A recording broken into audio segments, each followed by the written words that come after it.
There are a lot of teams needing to show up in this split. The Unicorns have phenomenal team fights. Being part of the LCS is just for me that I can show what I can do on the stage. Up goes the spider, and Caso says not today. Getting a new coach would put some new fire in the team. Is in trouble, no support from the mid lane. First blood picked up by Trashy. The group, you know, the team that I'm looking forward to play against is Splyce. Samix sinks the fangs in, Vitality trading damage back and forth. It's still back with the kill. We as a team feel like we are getting better and growing as players.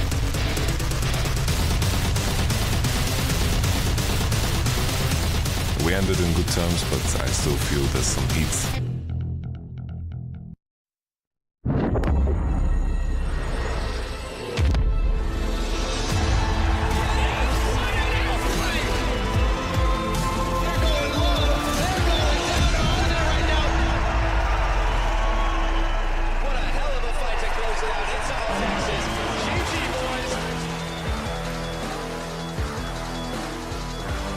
Hello everyone and welcome to Berlin for more action in the EU LCS Summer Split. Vitality and Splyce, they lost their first series last week and they are facing off in what could be a very important matchup in the fight for playoffs. We are live here from our studio and we see Vitality a bit earlier setting up on stage, Nuke Duck and Yamato Cannon, fashionable as always, as well as Kalbashar. Getting in the zone, Javu, the new coach for Splyce, knowing that there needs to be a win on the board for Splyce to get off to a better start in this week. Hello everyone, I'm Eva Schock-Supporter and I am following today's action alongside Martin de Visholunge and Henning Eklund. Where do you follow us? Where do you follow us? I'll follow you on the Rift. I'll follow you throughout the day. But well, it was an awesome day yesterday. We have 4 days of games, so we better gear up. Sure, it should be actually pretty fun today as well. We got Mysterious Monkeys, Unicorns of Love. That's going to be a lot of kills. And the first one, I'm not sure. Is it going to be a lot of kills? Is it going to be slow? I'm actually not really too sure yet. Might be slow. Yeah, the first one is going to be close for sure. And speaking of close, what we saw yesterday was a really close best of 3, which I really enjoyed, where Fnatic was able to really utilize their style to take down G2. Yeah, absolutely. Great point. One of the best series so far in 2017 summer. And I know it's only week 2, but it does seem like this is one for the ages. The Kings were taken down, and it was a greatly entertaining one as well. Exactly, and we got 3 games, which was super awesome. We even saw G2 leave the Shannon open twice, actually 3 times now, the Cannon and Shen combo, to kind of see if they could maybe beat it here on stage early on, but clearly without enough practice, they couldn't actually take down Fnatic. And what I love so much is that Fnatic just stick to their style. They like to play on Reckless. Everyone knows that they do it, and they still go for the same plan 3 games in a row, ends up working out against G2, which we have to mention that they weren't as practiced as they should have been, perhaps. But still, Fnatic won. That means now the fight for first place is wide open. It's going to be super awesome because it's 3-0 Fnatic, but we know G2 will pick it up later and really start hunting for that first place. Yeah, we know that indeed, and when you are Fnatic, if you get those picks and you can just beat teams with it, why not? Don't show anything else. So, as you said, with that win, Fnatic, they have now secured themselves an early lead in the fight for the top spot in Group A, and that's a fantastic position to be in. 3-0 so far, 5-1 in games, and there we also see Misfits were able to pick up their very first victory in Group A when they beat Ninjas in Pajamas yesterday. Yeah, weird game. Definitely a weird one, but I think if you're Misfits getting a 2-0, it's kind of what you wanted, and you can just move on now. Yeah, it was time for that. Well, let's turn our attention to the upcoming matchups for today, where the teams from Group B hit the Rift for the first time this week. Mysterious Monkeys versus Unicorns of Love, as said later. We kick things off versus Splyce versus Vitality, and as said, it's going to be action-packed at the end of the day, as we're not sure what to expect from the first one, but the Monkeys and the Unicorns, they are going to fight. Yeah, for sure. And I've got to say, we have high expectations on Unicorns of Love, because this might be the team that looked the strongest in week 1 versus the team that looked the weakest in week 1. Great point. Well, we'll see how that plays out. Now, 2 teams that are hoping to fight for a top spot in Group B are Splyce and Vitality. They're facing off in their first series, and both teams got off to a bad start to the split last week. Splyce, a lot of ambitions. We're seeing, or we're waiting to see that Splyce, come back online, so to say. And I love that you said they hope to be fighting for for, you know, the top spots in Group B, because that kind of is the goal for both teams, but we obviously didn't see anything in week 1 that kind of impressed us. Splyce, specifically in the game 2 against H2K, got completely stomped with the Akali-Lucian composition, and we just want to see a bit more from a lot of the individual members on this lineup. And a lot of that, or same remarks, go for Vitality. Also had a rough start. The Unicorns of Love decimated them if we look at, you know, the totality of the 2 games, although they did have some good moments. Yeah, what I liked from Vitality in the first week was that they came into game 1 with a plan. They played against one of the strongest teams in Europe and were able to pick up first tower, first dragon, and Rift Herald. So Vitality had a plan, were able to execute it in the early game. But from there, things kind of went sour to the show. Yeah, then went pretty downhill, and that's kind of the big thing for Vitality. You know, once they pick up the Rift Herald, there's some macro mistakes they make, and that's obviously what Yamato Cannon will kind of work on with these guys. But it's not just 1 week or 2 weeks. Like that's probably the entire split, where plays like these need to just get removed. Well, they can take the Rift Herald. That's fine. That's fine. But then your no flash support should wait for his lanes to push before he goes into the river, because now actually what you want to do is, you know, you want to push up bot lane, go mid, place the Rift Herald. Vander even sees Exile leave mid lane. Yeah. And he's like, hey guys. Yeah, I think this is one of the main problems for Vitality. Vander and Joko not coordinating when they go for the roams, when they're going to go to ward together to get that vision down. Instead, they're walking in on their own and versus a pick comp like UL had in that game. That's just not something you can do. Yeah, no. And if you look at the matchups across the board, forgive me if this is a little too harsh, but it seems to be kind of battle of the mediocrity, I would say. A lot of the lanes don't really find their form, even from Splyce last split, except for that top lane from Splyce, and that's what we've always been talking about in Wonder. So how influential will that Wonder versus Cabochard matchup be? Very influential, I'd say. This is going to be the big matchup that I'm looking for. I don't think we're going to be seeing Shen, Gragas just going at each other with the tanky bruisers and forgo the laning phase. I think we're going to see aggression. We saw Vitality in game 1 last week. They saved the counter pick for Cabochard to get a Kled. Then he went 0 kills in both of the games, so really not performing. On the other hand, Wonderwear went for the Jarvan and the Akali. So I'm expecting carries, perhaps even something like a Fiora. Old school Wonderwear. We also have the battle of the coaches. Javu is the new coach for Splyce. Yamato, of course, going up against his ex-team. He said, well, we left on amicable terms, but you still bring the heat. It's kind of like you leave a relationship on amicable terms, but you still want to be seen with a hot new boyfriend or girlfriend. And beat the other one? No, not at all. Hey, Chris Brown, chill. Not at all. Right now, he wants to beat Splyce at least. And obviously, for Yamato Cannon, he comes in here knowing a lot of things about this Splyce lineup, because he was kind of the man who was part of building this team and kind of making them a team that could go to Worlds last year. So he should know a lot of the small trends. He should know exactly how the players are kind of thinking about the game. And that should give an advantage to Vitality when it comes to the pick and ban phase. I would be very surprised if Yamato Cannon, lost this draft just based on everything he already knows about the Splyce players. Yeah, for sure. I'm expecting Yamato Cannon to come in with a clear plan and to have good drafts. I think the drafts for Splyce were a bit shaky last week, so for Vitality's sake, I'm hoping Yamato Cannon has found a way to deal with that. Well, he's won the short matchup, but that's often the case for Yamato. Very true. Quick prediction for you guys. Who will take this and why, Henning? Yesterday, the man next to me said, don't trust the Swede. I'm not going to trust the Danes today. I'm going to go Vitality. It's a close one, so 2-1, but Vitality is my pick. Never trust the Danes. I'm going Splyce. Splyce. I think... Of course you are. I mean, not based on the players or anything. I think Splyce will actually go in and play much better in the early laning phase than we saw last week. And then I actually trust more in their teamwork in the late game compared to Vitality, who still sit there with a new support, new coach. And that's why I think Splyce can take it. All right, well, we will see what happens and what Yamato, Cannon, and Vitality can do against Splyce as we are moments away from Game 1. Take it away, Quick Shot. Thank you very much, Sharks, and welcome everybody to our first series of the day. I'm Trevor Quickshot Henry, joined here by James Stress O'Leary, and it's Vitality taking on Splyce. Yeah, everybody's mellow and yellow on this one, but I'm sure there's going to be a little bit more aggression when we get onto the Rift. I certainly hope so, Stress. Let's check out the teams hitting the Rift in this series. Starting on the blue side, it is, of course, Splyce, the Snakes, in case you didn't know that. Wonder in the top lane, Trash in the jungle, Senkax mid, Kabi and Mickey looking cool as ever, 80 carry and support, and their new coach, Jeeves. Yeah, and of course, their opponents, not to be without an animal spirit of their own. It's a bee, for those of you that haven't seen it, going up against them. It's Vitality on the red side of the Rift. In the top lane is Cabochard, jungle is Joko, mid lane is Nukeduck, 80 carry Sealback, support Vander, and the coach, former Splyce coach, Yamato Cannon. Yeah, some choice words, of course, on Twitter. We've already referenced that. Let's see, the reckoning, let's see what can happen. Both Splyce and Vitality, a lot of questions to answer from week number 1. Looking at the player cams right now, and it was only Joko that entered the Splyce trance state that we got used to seeing during the spring splits, of course, leaning back, calming down. What are you expecting in picks and bans here, Stress? I heavily expect Yamato to draft towards the tendencies of Splyce. I expect jungle presence away from Trashy, and as we say, that one has gone already. He may go far enough to start banning champions like Gragas that can flex to that jungle as well as play top lane, but Splyce, no strangers themselves to what Vitality have done, now taking another jungler off the pool with that Elise gone. And there we go, Gragas, the immediate response.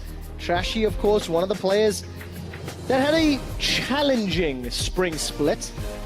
Jace, Elise, Gragas, Zac, Xayah, Thresh, Kennen. These are all champions that we've seen a lot throughout the course of the split. I feel like you hit the mid lane pool next when it comes to phase 2 potentially, because Senkux, he is a player that isn't necessarily known for dominating the laning phase, and I think that's an area where Vitality could open this draft up if they get Senkux onto something that isn't quite so solid for them. All right, let's see what happens as it plays out. The team composition you can see on your screen right now was Splyce last week. They played the Twitch Lucian. We have an insta-lock Kalista on the side of Vitality. That's caught us off guard, with champions like Lucian still up and available. And the other AD carries as well. When you look at it, Varus, Ashe still up and available as well. Of course, Steelback is an AD carry that prides himself on mechanical strength, and now you have to be careful of something like a Lulu coming through to round out phase 1. But Splyce already picking this Thresh. Kalista should be able to evade some of Thresh's abilities a little easier perhaps than other AD carries do, but this is a strong bot lane. Varus Thresh has insane amounts of kill pressure in that laning phase. If a hook lands onto a Lulu, we saw that even Wolf from SKT couldn't hang in the bottom lane playing Lulu into Thresh. It's not a great matchup. It's going to be difficult indeed. Let's see what Steelback can do. It's his first Kalista game this year on the stage. Varus locked in, as you mentioned, Stress, and there's the Kennen. I mentioned it a moment ago.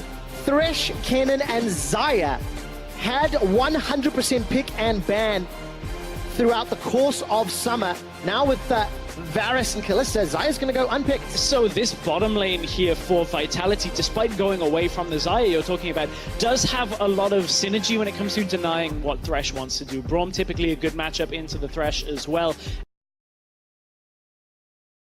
So Vitality looking to make a statement in the bottom lane, and this is maybe looking for them to neutralize some of this mid lane presence that is going to start coming out from Splyce, but that's an interesting one. Malzahar banned out. Senkux did used to play that as a mid lane pick when it initially came back before a heavy set of nerfs to the damage. With Kassadin gone now as well, that's another synonymous Senkux champion being taken away, not the usual mid lane bans that we see. Yeah, and of course that Malzahar played by Mickey a fair few times during the spring split as well. Simplifies the engage potential. Ivern now taken another jungle champion removed from the pool. Joker's already got Kha'Zix. Yeah. And where does Trashy fall to from here? Lee Sin is the stereotypical one that you normally default to early on. Graves is fine if he wants a farmer, but it reduces his ganking impact in this game. That's fine. Trashy never ganks. Or at least being around to counter gank, I guess. You can do it on Graves. It is possible. But I kind of like what Vitality have done in this draft, but it's very unorthodox. It feels almost like an anti-Splyce draft, which is what we were anticipating coming into this. But look, you've left Orianna, Syndra, LeBlanc, all available. Talia is another pick that we know Splyce play, and there's still all of these picks available. And last week, unless I'm mistaken, Aurelion Sol was banned out towards Senkux multiple times. You've got some split pushing power in that cannon. Pick potential in Lee Sin. Senkux, what will you play? The safe pick? Secure pick? It looks like it's going to be the Syndra. We'll see what happens in a moment or two. Nukeduck will have the option to counter pick. And I absolutely love the word usage from Shox on the analyst desk. Strong words. Feels like a lot of these matchups are kind of the battle of mediocrity to see who is in the upper 60% and who is in the lower 40%, right? Yeah. If they're coming into this even at 50-50. And you look at last split, that's where Vitality unfortunately sat, was in that 40% where they couldn't break through to the next echelon of play. Now though, We'll see what they can do against Splyce, because this draft has been heavily constructed against what Splyce are doing. You've got Senkux in a bad matchup. You've got Trashy on a champion he's not known for. And Wonder on a pick that has typically on competitive play not had the impact from the top lane that all the teams have seen in scrims. So this is an interesting draft setup by Yamato Cannon and the rest of Vitality. And against his former team, if anybody's going to know the inner workings of the Splyce boys, 2 full splits with him, a tour at the World Championships last year as well. A bad movie, you know, a bunch of albums, and one of them leaves. Oh, wait. That's something slightly different. Exactly, one of them did leave. It was Yamato. Now we find out who the true scary Splyce is. Is it the former member or not? Now, okay, 2 things. This pick and ban, great in theory. Nuke Duck used to be a great assassin player. Notice the key word there, used to be. Now we need to see him reprise his role as Jeeves and Yamato Cannon shake hands leaving stage. Trashy on Lee Sin. Played it twice in the spring splits.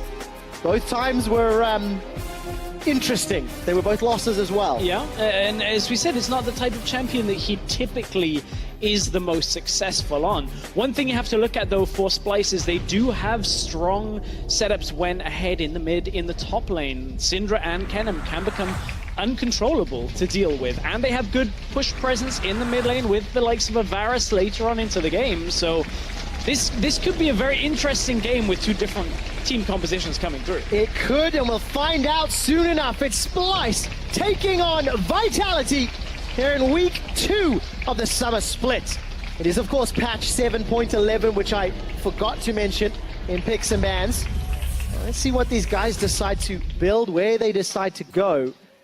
And let's see what impact Trashy can have in the early game. It's a guy that really kind of built up his brand this year with being a successful mid to late game player.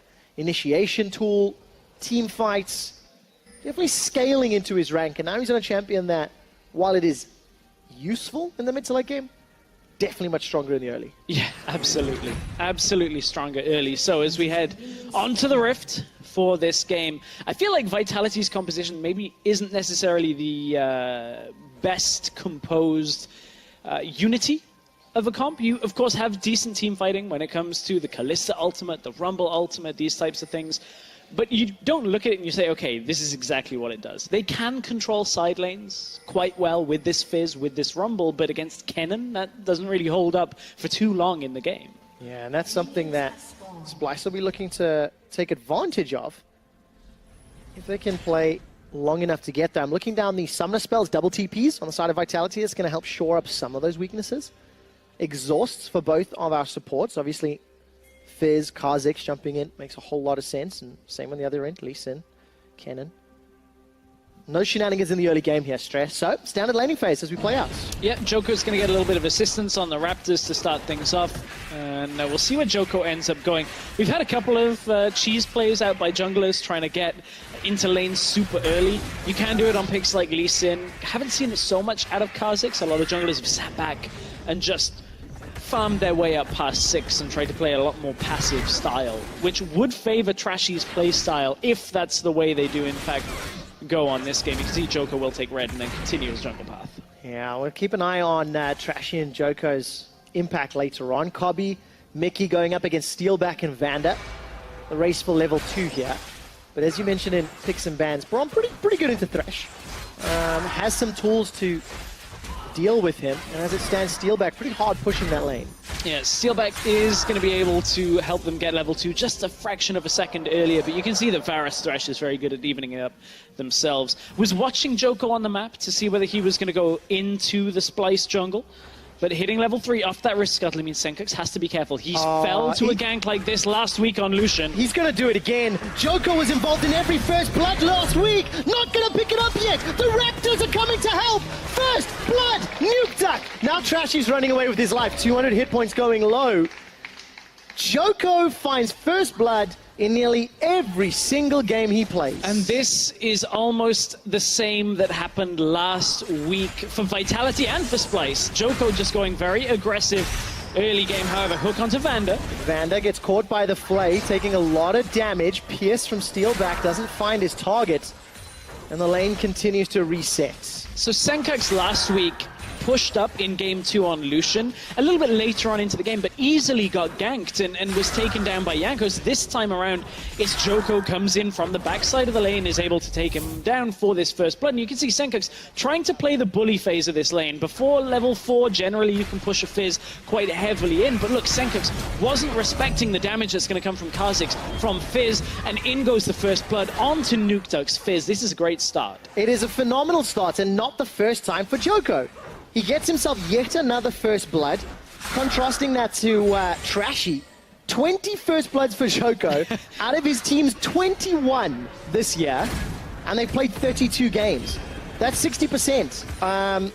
60% of his games he picks up first blood, and for a guy who really sort of struggles elsewhere in the game, it is up to Vitality to use these advantages a lot more clearly, because the crown, First Blood King, it hasn't been Jankos for a long time. Yeah, it feels like that title may very well get passed over in the H2K Vitality series that we will inevitably end up seeing a couple of times this split. And, you know, that's a testament to Joko's growth as a player, because he came in, first of all, as a sub on the Unicorns, then the first few weeks of Vitality last split, playing Rengar, steps on a Caitlyn trap, dies under tower, and you're like, what is this guy doing?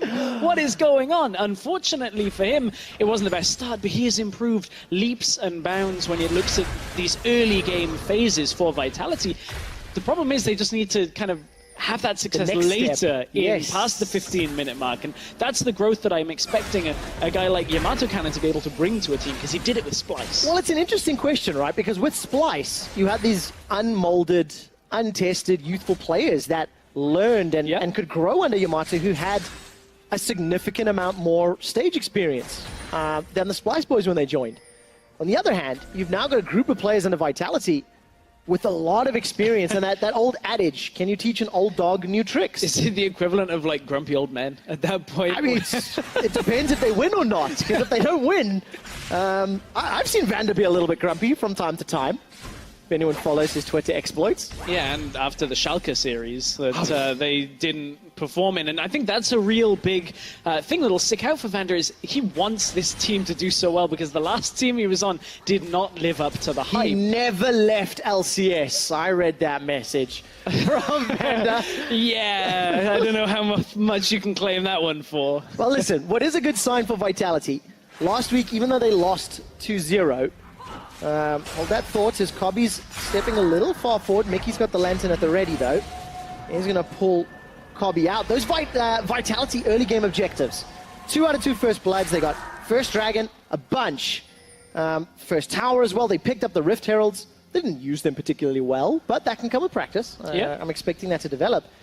So Vitality early game, theoretically should be stronger than Splyce. Yeah, and you look at how they were playing last week. Vitality looked very, very strong. As you said, got all of these objectives early and then kind of faltered when it came to that Rift Herald play. The analyst desk talked about it to begin the day. Vander getting caught out made it very difficult for them to make a play. And you can see once again Vitality wanting to make plays, but things holding them back, like a ward in the bush, means that Splyce have the easy read on this. Playing up against Kalista Braum at a level 5, there's no threat here. That's not really going to go in the favor of Vitality, so Splyce can play it out very carefully. Trashy comes down to the bottom lane. He's farmed till 6. Yeah, he's there. Level 6 is here. Trashy has been given the easy early game on Lee Sin, or he didn't have to do anything. Yeah, luckily in that case, Joko's early game still had the impact. He got that first blood. CS numbers are pretty even across the board, so nothing too exciting to speak of. Both door and shield lanes for AD carries here, so a lot of sustain and playing it safe. So it's really going to be up to earning those plays and unforced errors. If Thresh hook goes wide, if Braum can find the right engage. But that's where you then look at it with a pick like Lee Sin. If you have done nothing by the time you hit level 6, is that good enough? Is that enough out of a player that the enemy jungle gets involvement in First Blood and on Lee Sin, a pick that typically gets into lanes very effectively early on and can create kill pressure with something like a Syndra or a Kennen, depending on the matchup? You 0-0-0. Maybe it's a bit damning to go that far, but... I agree. I think it's one of those things where it's like, hey, it's kind of a harsh question, but when a champion like Graves was available and open, and if you were going to go for a farming style, I think it's a fair question, right? Yeah. But now if Trashy pulls off the Godfist Lee Sin play, finds a kick onto Steelback or Cabo, then obviously, you know, we're silenced where we stand. So we just have to judge the play. Trashy has the potential to dive this Rumble. A lot of CC from Kennen, but he's not going for it yet. Yeah, it just reveals himself on the ward there as well by killing it. So Cabochard knows that Trashy was around, but exiting. You can see there's a little bit of a trade between Trashy and Joko. Yeah, of course, on the picture-in-picture, you can actually see Wonder's family. Have a shout-out to, hello, come to the studio, thank you so much. I actually have Wonder on my fantasy team. He said, thank you for believing in me. I do believe in you. Get me those fantasy points. Totally unbiased caster.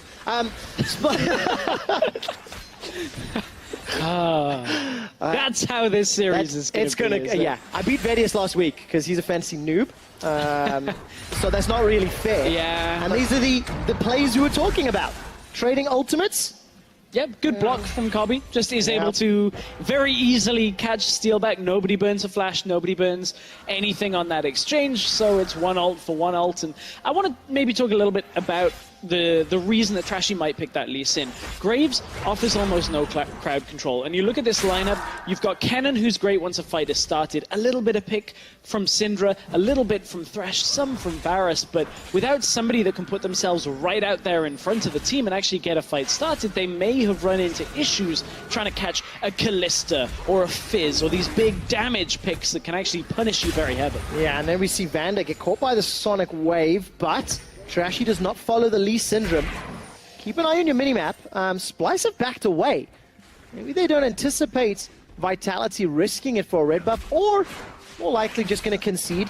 It is a red buff, it's not worth a big team fight. Yeah, at this point you can see they pushed out bottom lane, they're going to try and push out mid lane safely to start this. Red buff goes over to Vitality, but that's Splyce not committing into an area where they didn't have full vision control, that they didn't realistically have an advantageous fight. So that's a little bit of temperament from them. Rather than just chasing after a red buff, they know it's not necessarily worth it at this point in the game. No, it's not. 10 minutes in, even on gold, despite giving up first blood. Wonder's got plus 10 in the top, plus 15 for Trashy in the jungle. And Plus, bot lane is going plus well. nearly 20, 15 rather for Cobby. So a slow start to this game, somewhat expected.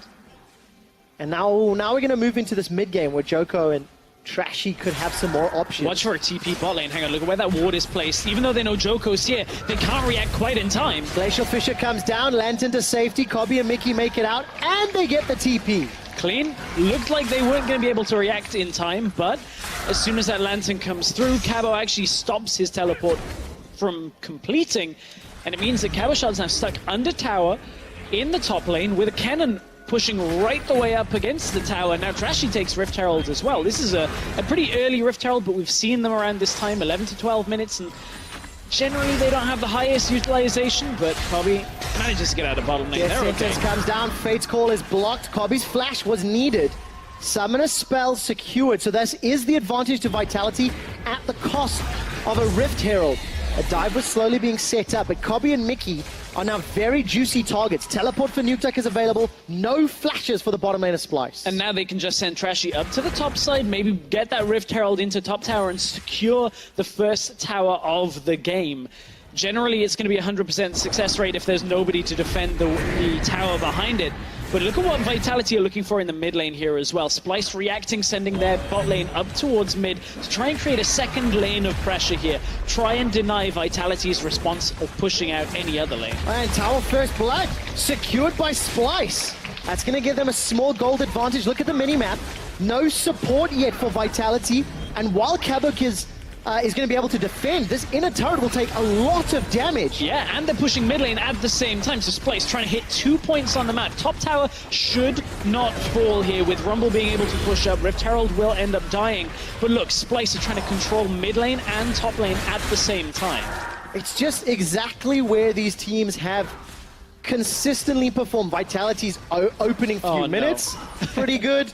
Sealback will take a couple of autos, but the end cost is 2 towers for 1 and 80% HP on the inner turret. Like, Splyce are going to be ecstatic with that trade of objectives. And keep in mind, this is the type of lane that Wonder can take over with. This cannon will be a lane bully.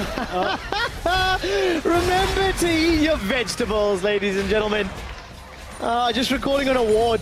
The debris falls on top of Cobby's corpse. That feels bad. Cobby maybe a little bit of a reckless place to recall out there, but I mean, NukeDuck now at 2-0, that actually does create a significant problem because at some point, Wonder and NukeDuck are going to come 1v1 against each other, and I want to watch that trade happen because not often you see Kennen and Fizz go up against each other, potentially in a long lane. That'll be an interesting one when the Fizz is already 2-0 to track how that one works, but at this point, you can see Vitality after pushing bottom lane in response. Now they take Steel back to the mid lane, and they'll just hold him here for as long as they need to. I wonder whether they'll send him out to the side lane like Fnatic do with Reckless every now and again and bring him back into the middle lane, but that remains to be seen as this game goes on. Yeah, a lot of options, a lot of lanes to focus. The Dragon hasn't been started until this very second. 14 minutes in for a Mountain Drake, and it's in full vision of Splyce. It feels like every time a play happens, both teams are going to be fully aware of it. Trashy could go for a hero play. Gonna land the Sonic Wave if he decides to fire it. Stood on top of a ward, 1300 HP. Joko's gonna cancel this one out. Piercing Arrow goes down, and Joko easily picks up that Mountain Drake. Vitality continue their string of strong early game objectives. Yeah, well composed, able to know that, you know, Trashy can't follow up over the pit if they end up withdrawing back. You just saw Senkox have his Banshee's Veil popped as this fight is about to start. And end! Fate's call. That's one of the strengths of the Banshee's Veil, though. We're seeing it, people build it quite commonly, even as a first item. It's more akin to the old Abyssal Scepter, but with the Banshee's shield still on it. Now, against this composition, Kalista, Braum, where else is the crowd control coming from? Maybe a Fizz Fish, but if you got a Banshee's, the first thing that hits... Stress. Okay. Vitality and Yamato are subscribing to the strongest form of crowd control. Okay. Death. They have a Rumble, a Kha'Zix, and a Fizz. Yeah, well, that's true. That's true, but I don't think Splyce is just going to stand and wait for the train, or I guess the fish at this point, to come towards him. So Banshees does give them a little bit of an advantage when it comes to the actual catching of fights. Trashy doesn't have one. Can NukeDuck catch Trashy? All right, Chum the Waters goes out, almost full range. The Cathian, no, that's the wrong one. Urchin Strike goes out, Playful Trickster. That would be a very different ult if a Cathian surprise started running away. Oh. I guess you've got Pugmore, so yep. Anything can happen. Well, NukeDuck not fared enough yet to 100-0 Trashy, but at least got his flash once again. And it's just a slower paced game. I mean, Vitality, despite being down a tower, they're even on gold. You can see the differences. Only really in the top lane were significant differences. 400 gold bonus here for Steelback versus 1,000 gold up top in favor of Wonder. Yeah, of course, that tower going down in the top side as well gives Splyce a little bit of that extra gold coming through. So for Splyce, this is a good situation for them to be in, but it's very reminiscent of the situation they were in against H2K, where you have a slight lead, but you don't necessarily have advantages on the map. And as we head towards the bottom lane, they've hooked in Joko. They have indeed. His leap got interrupted as well. Joko kicked away, and Trashy gets the kill. Clinical as they go over the ward. Joko just gets caught out, forced to jump, forced to flash, interrupted just about everything. And Splyce with a composition, with a Thresh, with a Syndra. We said that they're going to have to rely a little bit on picks when it comes to getting fights started. Well, that one works out perfectly for their first of the game. Last week, when we hit this stage of the game, Vitality made some misplays that the Unicorns punished very severely. Yeah. Some lack of synergy in terms of calls, being caught out a little bit. This is on the side of Vitality. Let's see if they've been able to adjust and adapt from that series last week, and also if Splyce can punish those mistakes as and when they appear. Yeah, those mistakes were based on walking over warded areas. You mean like this? Getting unsurprisingly hooked in last week, and this time it's Joko getting hooked. Easy kill for Splyce. 3 versus 2. NukeDuck didn't even bother to get involved in the fight because at that point, Joko's already dead. Yeah. As simple as that. Yeah, it really is. Joko walks over a ward, tries to do Grom, gets hooked, dies. Okay, let's go. Let's get back into the game from that for Joko, I guess. One of the narratives we had yesterday was discussing good and bad Baron setups. And now we're getting to a point where that will be a talking point, nearing 20 minutes, and knowing both of these teams, their penchant for the late game. For better or worse. But no traditional tank, really, on either side. So significantly more risky And I want to see how they set it up. That's what we're looking for when we get to that point. So this isn't necessarily a Baron setup point, but if you look at the vision that Vitality have specifically, while Joko died, they actually achieved a row of pink wards and a row of trinket wards to set out throughout the Splyce jungle. So they will see the next set of players coming as Splyce sweep out the vision on the river. But, you know, it was a good setup to deny Splyce any further aggression from that. So I like that Vitality is still maintaining some sense of vision control despite the pick. Yeah, and of course, talking about that vision, observers highlighted just how many wards Splyce have had down all game long, it feels like. Really, really impressive. We'll keep our eyes on those control wards as there's not a lot in the inventory with Dragon coming up in a minute and a half. 2 items completed for Wonder. Wits End, Blade of the Rune King. Zeal item being worked towards for Cobby. On the other side, same is true for Steelback. And both teams making it clear they're interested in this Dragon. Now, the funny thing here is I think Splyce can actually take some liberties around not necessarily starting this Dragon themselves, because you're also looking to try and get the teleport from Cabochard at the same time, because Wonder can push that tower very quickly, and as long as the fight isn't already in process, then join the fight after pushing up, and from that point Splyce may be able to get 2 sets of objectives if they play it carefully. Yeah, they pushed out the bottom lane, pushed out the middle lane. Remember all the damage Rift Herald did to that inner turret top. Yeah. At me, he's Wonder. They don't even need to force the teleports. Very reminiscent of just good mid-game macro play here for Splyce. And now they'll do the opposite on the bottom side. Hook lands onto a minion, so it's not actually going to do anything much here with a Thresh and a Fizz. I don't necessarily think a pick would happen in mid lane. But Wonder's next objective is move down to the bottom side, maybe do the same there, try and draw Cabochard into one of these towers bot lane, and push it back, try and get another objective after this Dragon has gone, because then you're making presence around that Baron, and you were talking about Dragon setups being so very important. And really difficult. That pink ward just to the right of your screen does not actually spot the Splyce invisible ward. So Splyce with a little bit of information as their ward is hidden around the corner. Good Lantern comes up from Mickey, but he's caught by Chumba Waters. Puts down the box, flashes defensively. Joko gets the power unleashed. Here comes Trashy. He's taking him down. Here's Wonder. Second of the kill. Wonder's running for his life. That teleport's definitely a zoning one. Chain of corruption starting to spread as Cabo gets taken down. Mickey finally falls prey.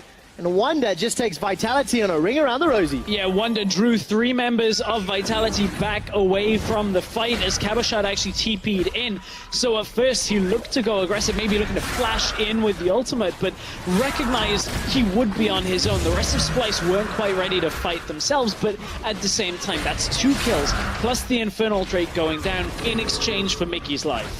Yeah, and a lot of damage being put onto Steelback from a combo from Senkax. He's starting to scale up, but crucially, Splyce get the Dragon. Here's a replay. Yeah, so Splyce are able to save Senkax utilizing the Thresh Lantern there, and you can see Mickey trying to create this pick. Actually eats the Fizz ult when he didn't necessarily have to, but from here, TP is so far back in the lane that Splyce are still, just about under their tower when it completes. Wonder could cut down, but he would risk getting hit by the Callista ultimate.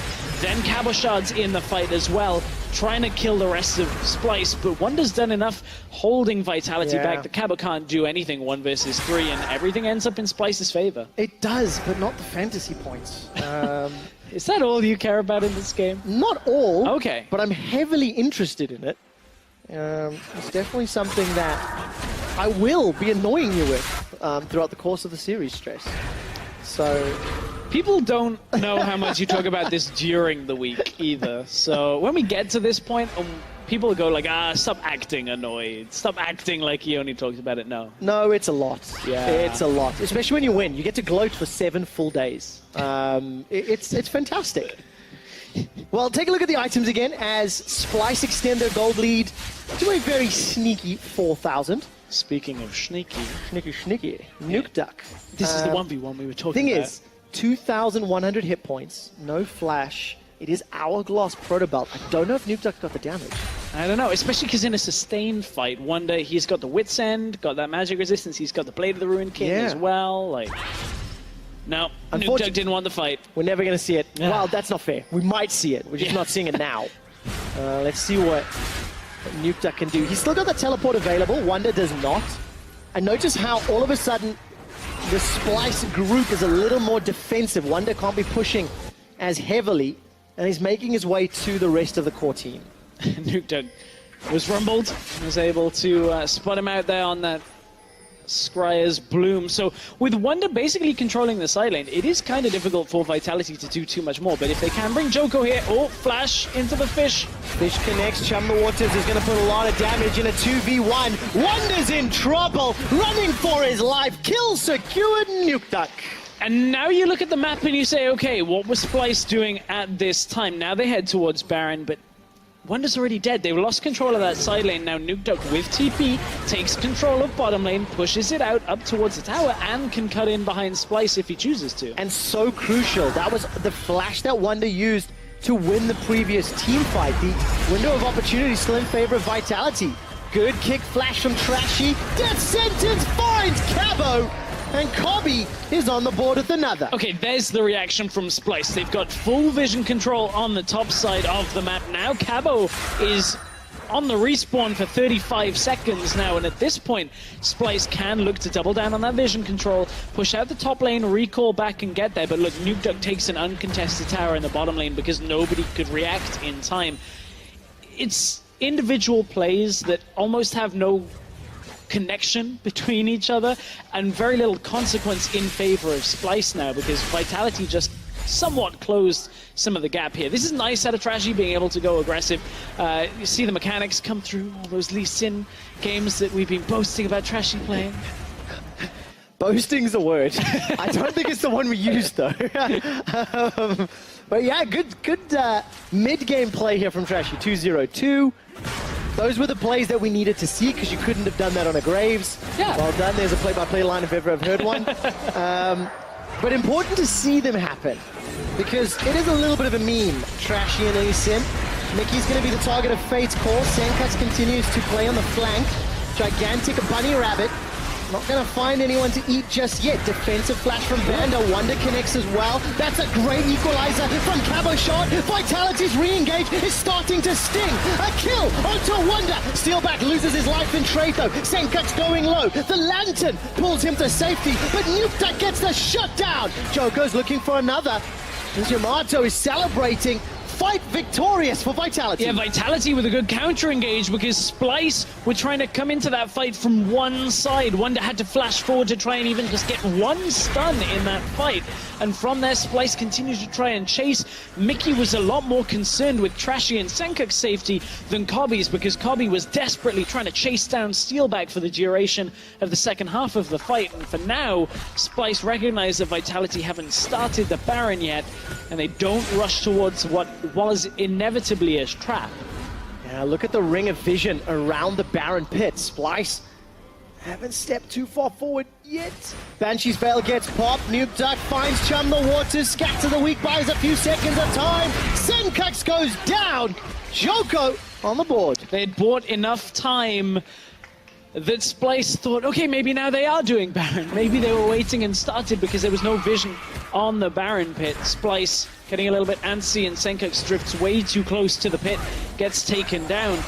It's got a bit messy over the last couple of minutes. These open fights on the map where nobody really has the full advantage. Joko, avoids Trashy. Yeah, Trashy didn't find the kick or the angle. Wonder's running for his life. Equalizer's already been used, and Nuke completes a teleport. Wonder's locked down in the river. Nuke gets caught by the chain of corruption, goes golden. The bunny ears looking for more, and Nuke is able to dissuade Splyce's re-engage. They've got a 5-on-3 at best, because Senkax is only just respawning. And this is one of the difficulties that we have seen for weeks. Even in the spring split, when people were playing Kennen from the top lane as this AD style, it's difficult to have impact in fights with Wonderwear TPing in, not quite matching the right angle to get into a fight safely and taken down. This time it wasn't even a TP that brought him into this. He just runs into this, trying to save Trashy. Wonder's left on his own. Nobody can really buy enough time to get him out of this fight, so he tries to stand his ground, tries desperately to take out Vander, but 4 versus 1 isn't fair, and this Kennen suddenly has no impact anymore. And just like that, a 4,000 gold lead swings. Splyce are now down 1,000 gold, roughly. and Baron buff on Vitality. They only had 2 towers secured before this. And with Baron, I'm sure they can set up more. Jeeves, the man on your screen there, a little bit shocked and stunned as Splyce have been pulled apart by the team comp that was drafted by Yamato. We talked about the uniqueness of this, maybe lacking synergy in places, but it doesn't matter when executed punishing Splyce. But Wonder has been neutralized. Trashy is on a champion that he looks more neutral on. Senkux has been neutralized through the laning phase as well. Opposite of 4 and 0 Fizz in this game now makes it almost impossible to kill. Cobby is the only threat left on Splyce that Vitality have to play around, and in fights, he's been an easy target. Stress, we're nearly 30 minutes in, and Senkux still does not have a kill. Do you think he could end this game with 0 kills? I mean, he's on a Syndra, so if he ends 0 kills, but look at it, he's got Banshees, Morellos. This isn't massive amounts of AP at this point of the game. Senkux, will you find it? We have a great story to tell if we get the time. Senkux is running away as Vitality with Baron are being held at arm's reach in the mid lane. They've got a Baron-empowered minion, but Cobby's going to try to clear it out, and we'll try to get back to the stat story later. Keep looking for Senkux. Will he kill anybody? Don't know yet. I want to look away from that story for a moment. That has some legs later on. I want to look at what Steelback has in his inventory. Steelback used to be on Fnatic. He's feeling the vibes in the air. He's getting one of these, you know, micro heavy 80 carries that likes to duel around fights. And he's going towards the Frozen Mallet, Trevor. Hey, if it works for Reckless, why can it not work for someone else? Vitality have taken 2 more towers. Steelback starting to get beefier and tankier. Gonna work in his favor, and they're not done yet. A minute left on Baron, Stress, and they're running Splyce in circles. Yeah, look at it. I mean, nobody can duel Nuke Duck on his own. Now that you put Caboshot alongside him, that pushing power just gets escalated. With no teleport on Nuke Duck, though, they do have to be careful that Splyce don't start a fight when only Caboshot can join. But looking at the disparity that they're in, that's actually a tricky thing for Splyce to implement. That would require that flank from Wonder that we've been talking about is so difficult to actually implement on this style of champion. All right, story time. Okay. There are 50 starters in the EU LCS, 10 teams, 5 main players per team, right? If you look at all the starters who played 10 or more games this year in the 2017 season, there are only 3 players that have secured a kill in every single game they've played. One of them is Vizichachi. Okay. One of them's Febevin. One of them's Senkux. Wait, what? Where's, like, Perks? And yep, he's had a game with no kills. Sven? Game with no kills. Reckless? Game with no kills. Oh. Remember, Reckless plays side lanes with some help at times. He doesn't need to get kills. So if Senkux does not get a kill this game, he's scratched from that list, and then there will be only 2. And then we'll set ourselves up for a Highlander matchup when UOL play H2K. On Sunday. Oh, Sunday. Look at this. See, I told you our story was going to be good. The audience is a little confused and lost. I'll write it down. You guys can keep up a little later. Death Sentence connects onto Choco, but nobody gets killed yet. And Vitality, lacking some vision. I'd like to see some more wards. There's the Dragon coming up in a few minutes. And then when they have those wards, Stress, they can look to kill Splyce. Yeah, they can look to deny Senkux any kills. You know, 2 hours ago, Trevor was given that stat by our stats team, and his first thoughts were, that is a rubbish stat. I'm never using that. You're a liar. I loved every second of it. Well, I know what I heard from that. Trevor was like, it's rubbish, never doing it. 2 minutes later, you're like, give it to me. I want a graphic. I want to tell the story. There is a part of the job that entails acting. And I did not need to act for that stat. Nuke Duck forgot what a Banshee's Veil does, and his Chum the Waters finds nobody. Chain of corruption is starting to spread, and no one's killed yet. Senkux scatters the weak, and Vander and Steelback knocked back for a moment or 2. Exhaust goes down into Steelback, and the Glacial Fisher sentences Mickey to death. Senkux goes down, that's a double kill for Steelback. It's a turnaround though. Splyce have got more. They've got another onto Caboshot. Choco, run for your life. Wonder stuns him up with the electricity. Trashy ward hops forward. Nuke Duck needs to urchin strike through a minion. Playful Trickster will be available very, very soon, but he can't stand toe-to-toe with 2 members of Splyce.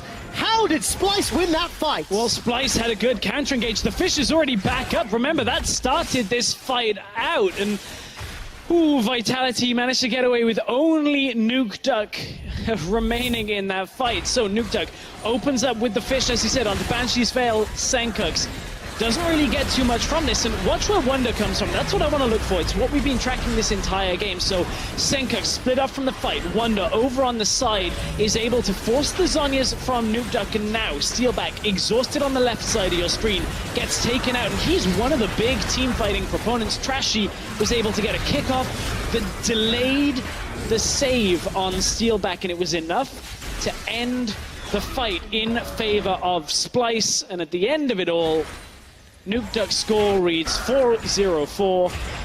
Senkuk's kills not found. Only three players have got a kill in every single game. Senkux may be on the verge of being removed from that list. Vitality still maintain the gold lead, but as it appears, these team fights doesn't really matter. Splyce have had their first big victory in a little while, and Stress Baron's up in 20 seconds. Mountain Dragon is alive. That's what both of these teams are sort of posturing around. But there's not enough vision, not enough wards. Trashy tries to ward Hub out. Scatter the Weak locks down Vander for a few seconds. Fate's Call can be used if needed, but Steelback holds onto the cooldown. And you look at the number of threats that Vitality have in comparison to Splyce. You see that Steelback is heavily up, 2,000 gold up against Cobby. He's just so strong in these fights that if he stays alive, Steelback should be able to carry this game through. The same can be said for Nuktuk, but Steelback died, Nuktuk ended up 2 versus 1, and again, Splyce are trying to fight. Steelback is under a lot of threat. He's stunned, he's locked down. The Frozen Mallet's keeping him up. Lifesteal for a few more seconds. Steelback finally goes down. Senkux gets his kill. Now Splyce look to take down the rest of Vitality. Cobby gets onto Joko, finds a double onto Nuktuk, finds a triple onto Vander. That fight couldn't have gone much better for Splyce, and from being behind, they find the target on Steelback's back, and they're able to take him down quickly as the first kill of the fight, and then they just continue to move through the rest of it, and for some reason Vitality just weren't defending their AD carry. And so, crucially, it was Senkux that got the kill. It makes our story so worthwhile. Gonna take down Cabo's shot, that's the ace. And that's the end of the game. There's no one to defend. Vitality put up a fight, but Splyce knocked them out. Execution on the team fight from ahead was what cost Vitality. Steelback got caught out. This was a composition that should have done quite well against the pick style that Splyce were trying to run, but one fight, Steelback dies, no flash was available, and suddenly the game ends in favor of Splyce. Suddenly, the game just ended. I said that Steelback died quickly. It did take a while, but it took a while, but then when he died, it was a quick day. Yeah. You know, I mean, just got, bopped on the head by that sphere. Trashy, 3-0-10 on Lee Sin. Yeah. Mid to late game had the impact, no doubt. But the early game, it's one of those interesting ones where if you really want to be nitpicky, you can. Yeah. But crucially, had the mechanical plays, found the targets, and was one of the players for Splyce involved in catching Steelback at the end. It was decent enough with the mid game when you look at it to say, okay, maybe we don't all in so much on Trashy because it isn't necessarily a weak pick for him. Not the best Lee Sin performance we've ever seen, but at the same time, still for Trashy, a solid it just enough might be. pick. For Trashy, wow. It just might be. But Yamato and Vitality, by the way, pretty strong faces. They had control of that game. And then you look down at the scoreboard, and Cobby, through the last 2 fights, gets to 8 kills. We talked about how he was the last remaining threat. Well, as long as he survived, as long as he got the damage down, Splyce turned these fights back in their favor. And from what looked to be a real struggle of a game that Vitality looked like they were going to shut out, Splyce turn on its head, get one good fight to end it. And Vitality, from a comp they drafted against Splyce to trying to play around how Splyce's weaknesses perform, they couldn't close the game. Both of these teams had very minimal changes coming into the summer split. New coach for Splyce, new support for Vitality, but the game played out exactly as expected. Vitality early game, Splyce mid to late game. They're off to a good start in this series. Tell us what you think about it with the guys, Shocks. Thank you very much. If anything, the end of that game was very, very scrappy. We're going to start by taking a look at picks and bans because we spoke a lot about Yamato having an advantage in the draft phase versus Splyce because he knows the team so well. So do you feel that this draft showed that he was looking for answers and found some answers versus the Splyce draft? I think the draft was fairly even. I don't think Yamato Cannon got a big advantage by any means in this draft, but I don't think he lost it either, if that makes sense. Like, they gave something away, like they gave the Cannon, picked the Rumble, because that's a losing matchup then, at least later on in the game, but then also in the mid lane, they got the counter pick for Fizz. So they were kind of trading solo lane picks against each other, which obviously ended up kind of impacting the game a lot. Yeah, I do have a bit of a question for you guys. The Cannon is something that we saw banned out so much for a long time. We saw it obviously yesterday coming out versus, or Fnatic got their hands on it a lot of times, but in the top lane also, why do you think it is that all of a sudden we're seeing it more? Has the priority just shifted? It's just putting on so much pressure in towards the laning phase. It's so hard for a melee champion to do anything in the lane versus Cannon. And then he also transitions well into being a split pusher in the late game. Some people have called him a ranged Tryndamere. I kind of agree. Oh, okay. Well, we definitely saw that. We heard Trevor there saying the early game for Vitality. However, it seemed that even though Vitality got some kills and some advantages, Splyce still kept like their hands on the reins when it came to the early game macro. Yeah, for sure. I mean, Vitality came in with a plan. They wanted to get the Fizz snowballing, and they were able to do so early. Later on, those Splyce take over with a macro game. Yeah, that was kind of thing, like, early game, very early on, I agree that Nuke got a few kills and that put Vitality ahead, but I think very quickly after that, Splyce actually had really good plays, you know, swapping to top lane, so not swapping to top lane, but moving Trashy to top lane, take Rift Herald, get top lane towers into mid tower. Like, Splyce had much better early macro than we actually saw from Vitality, and we were kind of sitting and being like, Vitality, you need to start forcing a fight now. Be proactive. Yeah, because the Cannon is going to win the game in the side, and if you do nothing, you have Fizz ulti, you have, of course, Kalista Braum to, like, start a fight, and nothing really happened until, like, 20 minutes. Yeah, I think the tower point comes down a lot to Vitality's draft because they have very little wave clear, they have very little siege potential, so it's really hard for them to do anything but force the team fights, and they didn't do so in the early mid game. No, and as you said, at a certain point, the game was pretty slow, and then it accelerated. Vitality probably felt the pressure, or Splyce felt the pressure, and we saw a lot of fights bursting out. We want to take a look at one where Vitality gets the upper hand and are able to get a huge advantage. Yeah, this is what we wanted to see from them, because again, when you use Fizz, like, his ulti is so long range, it's very easy to actually try and hit just one target and use that to then engage with your entire team. And Nuke played a really nice game where he created a lot of picks on Fizz specifically, so it's a kill early. Splyce then tries to contest around the Baron as 4 members, which is a very questionable decision, and obviously get punished for it instantly, and this actually gives Baron over to Vitality, and they earn like, what, 7,000 gold? 6k gold swing after that. 6k gold by getting off, of course, this Baron here, and it was kind of interesting because it was Vitality not really realizing, okay, how do we start a fight? They then learned how to take the fight, and then Splyce were kind of running right into it and actually handing a lot of things over to Vitality. Yeah, I think that was an instance where Vitality was kind of handed the fight to them. They also were able to set up some good vision control around the Baron, so forcing Splyce to face check, as you said, with 4 people, and with a Fizz when it's getting so far ahead, it's really dangerous. They have to be so careful around the Baron area, so that was a good turn of events for Vitality for sure. Definitely was a big gold swing. They know what to do. They push a lot of towers with that Baron. They are in a good position, and you'd like to think that then they would also have the upper hand in starting the fights, and they definitely felt more confident, I feel like. Sure. In those fights, but somehow Splyce managed to turn them around. So what in the fights that we're going to see turns it around, or what is played incorrectly for Splyce to kind of get the advantage in the end? I think this is an interesting fight for Vitality because they are able to almost pick up Mickey, but this is a weird position to fight in. The equalizer goes wide from Cabo Shard, and as we can see on the zoomed out picture here, Steelback and Vander dives in while Cabo and Nukeduck and Joko are in a completely different position. Still looks good though. They are too split up though. They aren't able to burst down Kabi as well. There's so much lifesteal. He went for the Maw in his build this game, so he's able to put down a lot of damage before he dies, and in the end, not enough for Vitality. But like, when it comes down to this, it seems like it could have gone the other way. Yeah, of course, and that's where you look at the small individual mistakes, like again, that equalizer from Cabo Shard going completely wide, not really hitting anyone. Like, imagine if that was going down on the 3 guys that they were actually fighting against, while Steelback was busy on the other side. That would have been fantastic for Vitality. And look at that swing.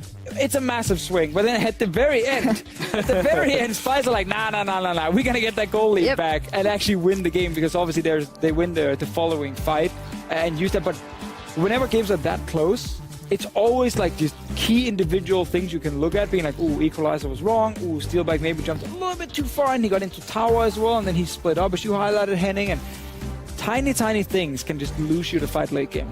Yeah, for sure. And looking at this post-game graph, we also have to mention the Dragons, which were definitely in Splyce's favor. 2 Infernals with 3.5 Infernal users on the team really is what can swing those kind of close team fights when the goal is really even. So, Splyce, they got the job done in the end, but do you walk away with a kind of more positive feeling about Vitality overall compared to what you saw last week after this game 1? More positive feeling about Nuke Duck and his Fizz performance, but actually him and Joko together were really good at setting it up. But I have more positives for Splyce, because even with them losing so many kills in the mid lane, they actually still managed to play pretty well in the mid game around the turrets. And then, yes, okay, there were some late game fights where they struggled against the Fed Fizz, but that was because your mid laner fell that far behind. So I don't want to pinpoint one individual performance on the entire team. I think the rest of Splyce actually played well despite losing mid so hard. Agreed. Yeah, overall, I don't think any team is too unhappy with the first game. Also, Vitality showed that they know what to do with their team comp, but just a bit too many missteps. And overall, both teams are kind of happy, but Splyce, of course, more happy since they got the win. Well, definitely High-level analysis right here. Yeah, nice one, Henning. Welcome to the team. Well, Thank Vitality, you. they are under pressure, and they need to step up in game 2, and that is right around the corner.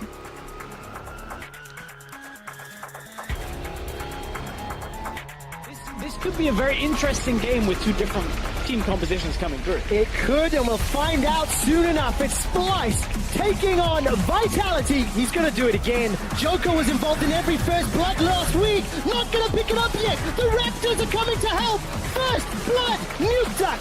Joko gets the power unleashed. Here comes Trashy. Is that Haven't stepped too far forward yet. Banshee's Veil gets popped. Nuke Duck finds Chum the Waters. Scatter the weak buys a few seconds of time. Senkux goes down. and that's the end of the game. There's no one to defend. Vitality put up a fight, but Splyce knocked them out.